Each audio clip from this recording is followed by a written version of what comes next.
Super star గా ఎదిగిన మహేష్ బాబుకి టాలీవుడ్ లో ఇప్పటికీ ప్రిన్స్ గా ఇమేజ్ పదిలంగానే ఉంది. తెలుగునాట యువతులకు, వెండితెరపై వెలిగిపోవాలనుకునే కథానాయికలకు మహేష్ బాబు ఓ కలల రాకుమారుడు. అతనితో జోడీ కట్టే ఛాన్స్ రావాలని ఎంతగానో పరితపిస్తారు హీరోయిన్స్. అలాంటి మహేష్ సరసన రొమాన్స్ చేసే ఛాన్స్ ని తిరస్కరించే వారెవరైనా ఉంటారా? కానీ అలాంటి సాహసం చేసిన హీరోయిన్ ఒకరున్నారు. ఆమె ఇంకెవరూ కాదు, పెళ్లి సందడి చిత్రంలో తన అందచందాలతో అలరించిన క్యూట్ బ్యూటీ శ్రీలీల. ప్రస్తుతం రవితేజ నటిస్తోన్న ధమాకా చిత్రంలో హీరోయిన్ గా ఛాన్స్ కొట్టేసింది.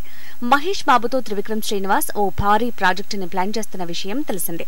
ఈ చిత్రంలో జిగేల్ రాణి పూజా హెగ్డే హీరోయిన్ గా కన్ఫర్మ్ అయింది.